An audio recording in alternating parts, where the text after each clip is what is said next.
పూర్ణ జ్ఞానానికి సంకేతం ఏమిటి అంటే హీన జ్ఞాని అనటానికి. రమణ మహర్షిని అడిగారు. ఒక్కోసారి తెలిసో తెలియకో కొన్ని ప్రశ్నలు వేస్తాడు సాధకుడు. మనకవి చాలా ఏంటి ఇలా వేశాడు మహర్షి అంతటి వాడి దగ్గరికి వెళ్తే ఎలాంటి ప్రశ్న వేయాలి, ఇలాగా అడిగేదని. వాడు ఏమడిగాడంటే, భగవాన్ వీళ్ళందరూ ప్రపంచం మొత్తం మిమ్మల్ని జ్ఞాని అంటోంది, మీరు జ్ఞానేనా అని అడిగాడు. వీళ్ళందరూ అంటున్నారు మీరు జ్ఞానేనా అని అడిగాడు. భగవాన్ ఏమన్నారంటే నవ్వుతూ, అందరూ జ్ఞాని అంటున్నారే అది వారి సంగతి, మాకెందుకు? మేము జ్ఞాని కాదు అని చెప్పాలా, మేము జ్ఞాని అని చెప్పాలంటే చెప్పటానికేం లేదు. జ్ఞాని అనేవాడు జ్ఞానిగా ఉండటమే. జ్ఞానిగా ఉండటం, జ్ఞాని ఈజ్ నాట్ ఏ టైటిల్. ఏ అనుభవాన్ని, ఏ జ్ఞానాన్ని నువ్వు పొందావో, ఏ సర్వోత్కృష్టమైనటువంటి భగవతత్వాన్ని నీవు అంచులు చూశావో, దానిని నీ జీవితంలో, నీ ప్రవర్తనలో, నీ బాడీ లాంగ్వేజ్లో, నీకున్నటువంటి ఇంటర్పర్సనల్ రిలేషన్స్తో, ఈ ప్రపంచంతో నీవు ఏర్పరచుకున్న సంబంధ బాంధవ్యాలలో, వ్యాపారాత్మకమైన భావాలలో కూడా అది గనక ప్రతిఫలించినట్లయితే నీవు యోగరతోవా, భోగరతోవా, విషయరతోవా, సంగరతోవా నీకు ఆనందం కలుగుతుంది. నిజానికి జ్ఞానమే ఆనందం, ఆనందమే జ్ఞానం. స్వామి అంటారు కదా, మీరంతా వింటారు, మళ్ళీ పునః చెప్పుకోవాలి. మీ ఆనందమే నాకు ఆహారము, అవే క్యాలెండర్లు కూడా ప్రింట్ చేశారు. ఆయన అట్లా మాట్లాడలే. ఆయన చెప్పింది ఏంటంటే, మీ ఆనందము నాకు ఆహారం అన్న విషయం కాకుండా మీరందరూ ఆనందంగా గనక ఉన్నట్లయితే ఆ ఆనందము ఈ ఆనందము ఒకటే అయి ఉంటాయి. ఒకటే, ఇదే ఆనందం అక్కడ, అదే ఆనందం ఇక్కడ, భేదం చెప్పుకోలేదు. మీరు వేరు నేను వేరు ఆయన ఎన్నడూ చెప్పలే. అలాగే ఆనందం అనే దానికి నిర్వచనం ఏమిటంటే తృప్తి ఒకటి కావచ్చు, తృప్తి, కంటెంట్మెంట్. అలాగే రెండవది, తనకు ఉన్న దాంట్లో చాలామంది తెలుగులో ఒక పదం ఉంది, కడుపులో ముద్ద తీసి పెట్టాను అంటుంది ఓ తల్లి కదా. కడుపులో ముద్ద అంటే ఆ ముద్ద కూడా ఆవిడ కడుపులోకి వెళ్ళాలి, కానీ త్యాగం చేసిన ఆ ముద్ద తీసి లోపలికి వెళ్ళిన దాన్ని తీసిందని కాదు, వెళ్ళవలసిన దాన్ని ఇచ్చింది అని. కాబట్టి జ్ఞానం అనేది అనేక పార్శ్వాలలో ఉంటుంది. జ్ఞానం అంటే గ్యాదరింగ్ ఆఫ్ ఇన్ఫర్మేషన్ కానీ, శాస్త్రాల మీద అధికారం కానీ, శాస్త్రాల మీద నాకు అధికారం ఉన్నది అన్నవాడు జ్ఞాని కాడు. వాడికి తెలియకుండానే ఒక అహంకారం వాడి యందు ఉంటుంది. నిజమైనటువంటి జ్ఞాని సేవకుడు అవుతాడు. ఒకసారి అరుణాచలంలో ఒక వృద్ధుడు 80-90 ఏళ్ళు అప్పటికి వచ్చేసినాయి, కాళ్ళు ఈడ్చుకుంటూ అరుణాచలం రమణాశ్రమంలోకి వస్తున్నాడు. ఆయన వస్తుంటే అందరూ ఆయనకి సాయం చేయకపోగా, మాకు అడ్డం వస్తున్నావు, నువ్వు నెమ్మదిగా నడుస్తున్నావు, పక్కకెళ్ళు, అది పట్టుకో, ఇది పట్టు, సలహాలు చెప్తున్నారు, వెళ్ళిపోతున్నారు.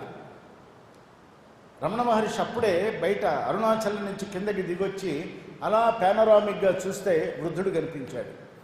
ఆయన ఏం చేశారు, అక్కడి నుంచి చాలా భారీ 6 అడుగుల 3 అంగుళాలు భగవాన్ రమణ మహర్షి గబగబా అంగులు వేసుకుంటూ వెళ్ళిపోయినారు. వెళ్ళిపోయి ఆయన్ని ఎక్కడ ఆయన కలుసుకున్నారో ఆ వృద్ధుడిని అక్కడ కూర్చోబెట్టారు. కూర్చోబెట్టి అతని పాదాలు ఒత్తారు. ఆ అడుగు పాదాలన్నీ గట్టిగా అయిపోయినాయి, చెప్పులు లేవు, ఏం లేవు.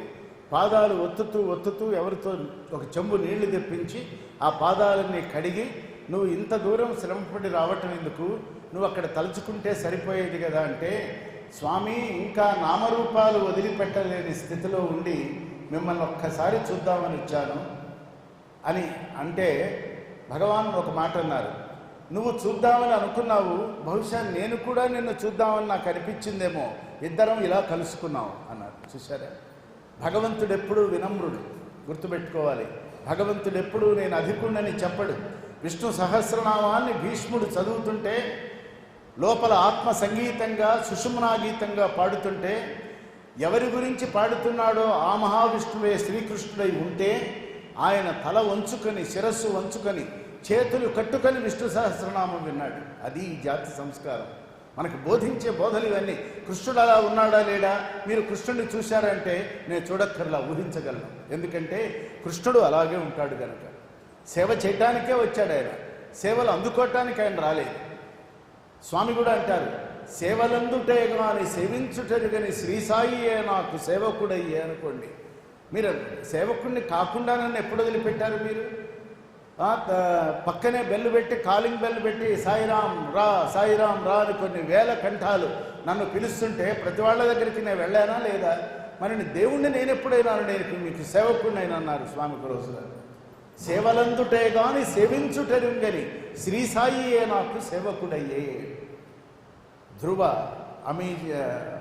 అజామిళ ఉపాఖ్యానాలు ఎన్నో లోకాంతర ప్రాణాలను కదిలిస్తాయి, అనేక ఆలోచనలు కలిగిస్తాయి, అనేక అమృత భావనలు కలిగిస్తాయి. వీటన్నింటినీ కూడా కథగా మాత్రమే వినకండి.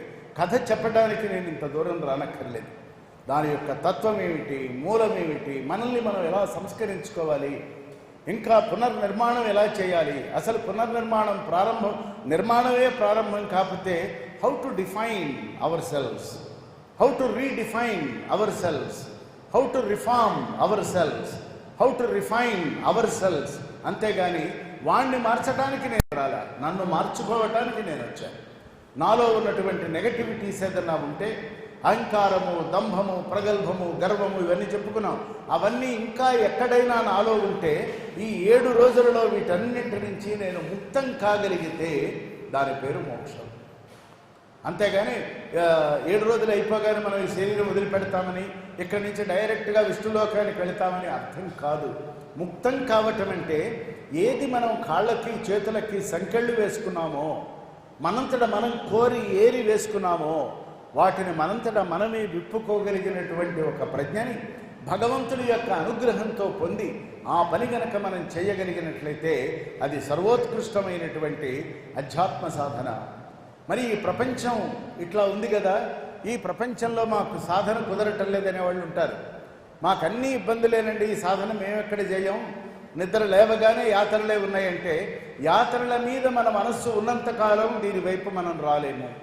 దీనివైపు వచ్చిన తర్వాత యాత్రలు కూడా దూది పింజలై వెళ్ళిపోతాయి, అసలు నిజానికి మనల్ని తాకవు. ఇది విష్ణువు యొక్క ప్రమాణం భాగవతంలో.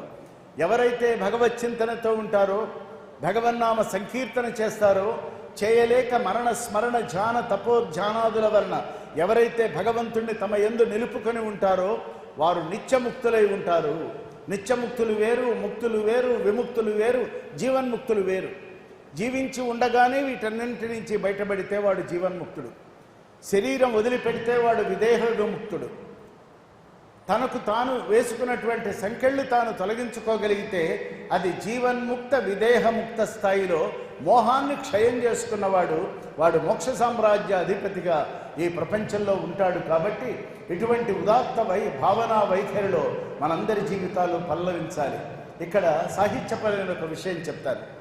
మీ విజయవాడే చాలా గొప్పవాడు విశ్వనాథ సత్యనారాయణ గారిని ఒక ఋషి, మహారుషి. ఆయన రామాయణ కల్పవృక్షం రాశారు. రామాయణ కల్పవృక్షం రాయటానికి ముందు బహుశా ఆయన కాస్త యవ్వన దశ దాటి కొద్ది పరిణితి చెందిన వయస్సులో చెల్లపిళ్ళ వెంకటశాస్త్రి గారిని వాళ్ళ గురువు గారు సంస్కృతం ఆంధ్రం నేర్పారు. వాళ్ళ గురువు గారికి 60 ఏళ్ళు వచ్చినాయి, షష్ఠి పూర్తి. ఉన్న శిష్యుల్లో ఈయన ఉత్తమ శిష్యుడు. ఇది ఎక్కడ జరిగింది? బందర్లో జరిగింది, మచిలీపట్నంలో.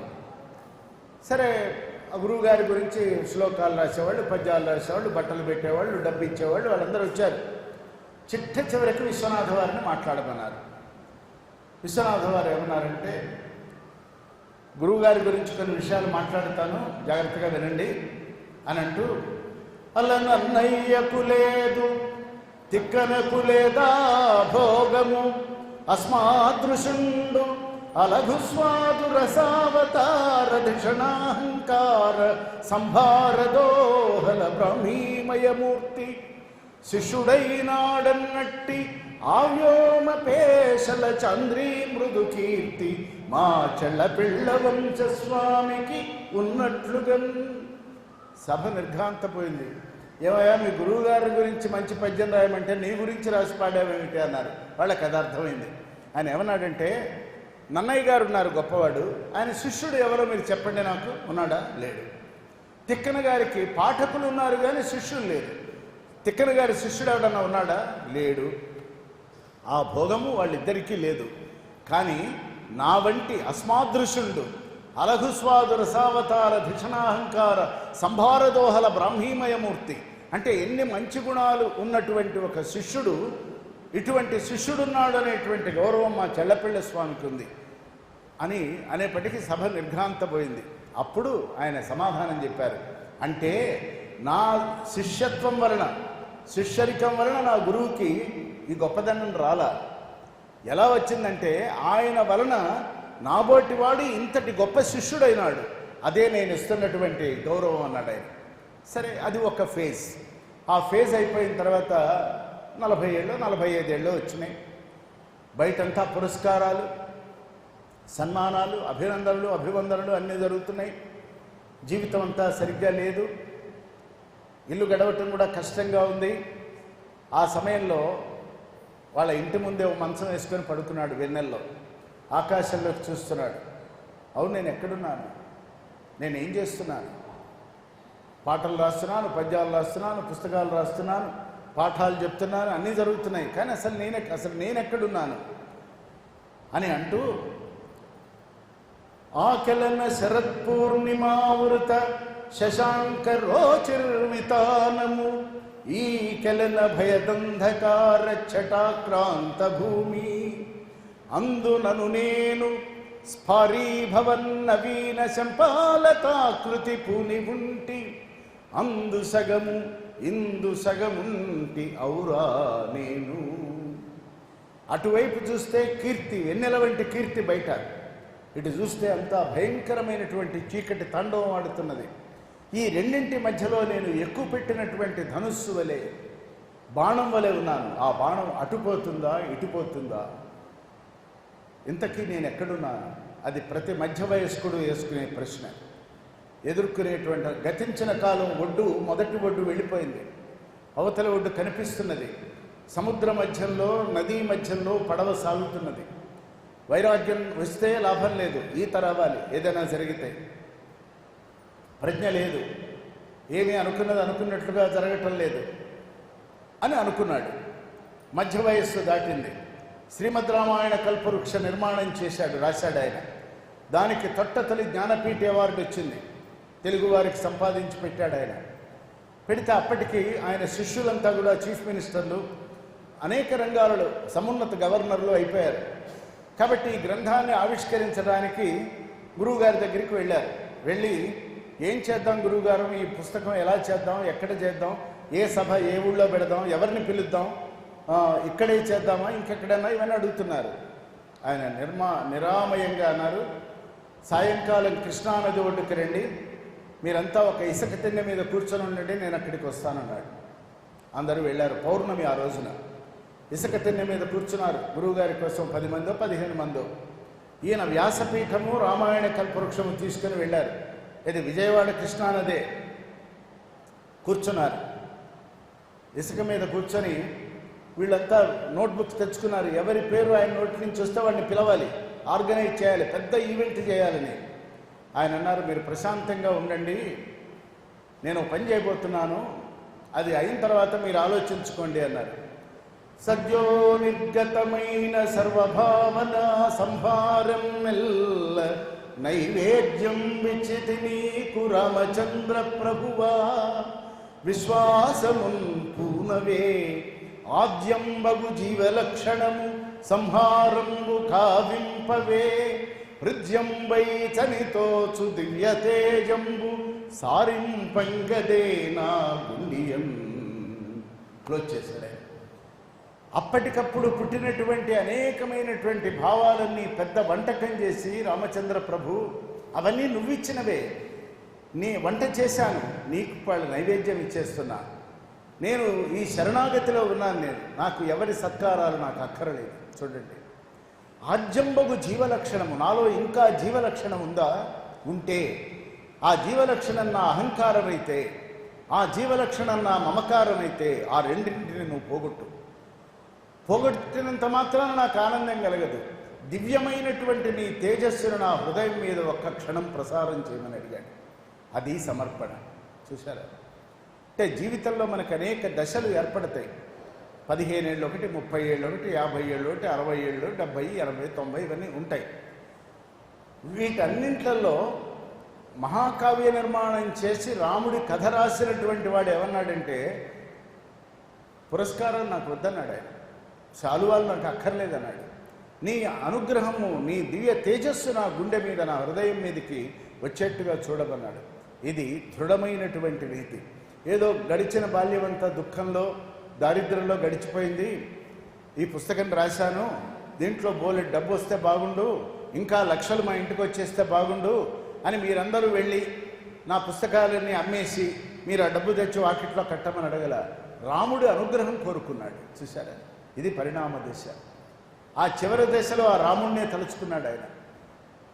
ఆయన అడిగారు, మనం మొదటి రోజు చెప్పుకున్నాం, మళ్ళీ రామాయణం ఎందుకు రాశారన్నప్పుడు, మరల ఇదేల రామాయణం వన్నచో ఈ ప్రపంచకమెల్ల ఎల్లవేళల తిరుచున్న అన్నమే తినుచున్నదిన్నాళ్ళు, తన రుచి బ్రతుకులు తనవిగాన, చేసిన సంసారమే చేయుచున్నది తనదైన అనుభూతి తనదిగాన, కొలిచిన రామునే తలతును నేనును నా భక్తి రచనలు నావిగాన, కవి ప్రతిభవుండును కావ్య శతాంశమున 90 అయిన పాండ్లు, ప్రగ్విపశ్చిన్మంతమున రసము 1000 రెట్లు గొప్పది, నవకథాధృతిని మించి.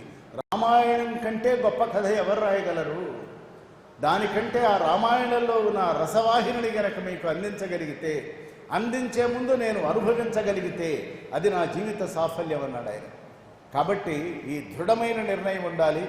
అజామీయుడి వలె భగవంతుడి యొక్క నామాన్ని నిరంతరము స్మరించుకుంటూ ఉండాలి. అక్కడ సంకల్పం జరుగుతూ ఉంటుంది, ఇక్కడ ప్రవచనం జరుగుతూ ఉంటుంది. మన హృదయాలన్నీ ఎక్కడ దేని మీద ఏకీకృతమైనంటే సత్యసాయి పదపద్మాధీన చేతస్కులమై ఉన్నాం. స్వామి ఇక్కడ ఉన్నారు అనేటువంటి భావన మాత్రమే మిగిలిపోతూ ఉన్నది. ఇది ఒక అపురూపమైన ఆధ్యాత్మిక అనుభవంగా నేను భావన చేస్తూ మీ అందరికీ శుభకామనలు తెలియచేస్తూ, సాహిత్య సంగీతములు లేకుండా అధ్యాత్మ లేదు, అధ్యాత్మ లేని సాహిత్యం ఒట్టి జనప కట్టే. ఎందుకని పోతనామాచ్యుడు అన్నాడు, శ్రీకైవల్య పదంబు కోరుటకునే నేను చింతించదన్నన్నాడు. శ్రీకైవల్య పదం అంటే బ్రహ్మానంద పదం నాకు కావాలి, అందుకై భాగవతం రాస్తున్నాడు. నన్నయ్య గారు జగద్ధితం, ఈ జగత్తు కళ్యాణం జరగాలి గనక భారతాన్ని రాస్తున్నానన్నాడు. శ్రీయన గౌరినాపరగు చెల్వకు చిత్తము పల్లవింప భద్రాయుతమూర్తి అయి హరిహరంబగు రూపము దాల్చి విష్ణు రూపాయ నమశివాయ అని కొలిచడి భక్తజనంబు వైదికధ్యాయిత కిచ్చమెచ్చు పరతత్వము కొలిచద ఇష్టసిద్ధికిన్నన్నాడు తిక్కన. హరుడు లేడు, హరి లేడు, రెండు నా దృష్టిలో ఒకడే. ఇదే అద్వైతం. కాబట్టి నాకు నా ఇష్టదైవం ఎవరంటే హరి కాదు, హరుడు కాదు, హరిహరుడు. హరిహరాద్వైతాన్ని ప్రతిపాదన చేశాడు. విశ్వనాథ వారి జన్మాద్యపాయము తప్పించుతన్, ఈ జన్మల వల్ల కలిగేటువంటి జన్మ రావటమే ఉపాయం కాదు, అది అపాయం అన్నాడు ఆయన. ఈ అపాయం తప్పించడం కోసం నేను రామాయణ కల్పవృక్షం రాస్తున్నాను అన్నాడు. వాల్మీకి రామాయణం రాస్తే ఏమన్నాడంటే, ఏ రామకథని నేను చూస్తూ దర్శనం చేస్తూ కథగా రాస్తున్నానో, రాసినంతకాలము నా గుండె నిండా రాముడే నిలబెట్టి రాయించాడు. ఆ రాముడే పరదైవతమై నన్ను నడిపించాలి అనుకున్నాడు వాల్మీకి. భగవంతుడి కథని ప్రత్యక్షంగా చూస్తూ రాసినటువంటి వాడు వాల్మీకి. అందువలన ఆయన ఆదికవైనాడు. వ్యాసుల వారు భారతం రాసిన, ఇదిగో వ్యాస భాగవతం శ్రీజయం రాసిన, అష్టాదశ పురాణాలు రాసిన, వేదాలు విభజించిన. ఎందుకు విభజించారంటే లోక కళ్యాణార్థమై నేను చేస్తున్నానన్నాడు. ఇది లోకానికి ఉపయోగపడుగాక, లేకపోతే ఎప్పటి ద్వాపర యుగం, ఎప్పటి కలియుగం, ఇన్నేళ్లకి ఇన్నాళ్ళకి కూడా మనం చేస్తున్నామంటే అది వాళ్ళ కోరిక. తరం మారుతుంటుంది, జనం మారుతుంటారు, ఆలోచనలు మారుతుంటాయి, అవసరాలు మారుతుంటాయి, విలువలు పతనమైపోతుంటాయి. మళ్ళీ పురావైభవాన్ని మనం సంపాదించుకోవాలంటే, పునర్నిర్మాణం చేయాలంటే మళ్ళీ సత్య ధర్మ శాంతి ప్రేమ అహింసలనేటువంటి సత్య పరాక్రములుగా మనం తీర్చిదిద్దుకోగలిగితే సత్యయుగాన్ని, సత్యలోకాన్ని ఇక్కడే మనం సాధించగలం. దానికి నాంది ప్రస్తావన చేసినటువంటి భగవాన్ శ్రీ సత్యసాయి బాబా వారి దివ్య శ్రీచరణాలకు ప్రణమిల్లుతూ మీ అందరికీ సాయిరాం.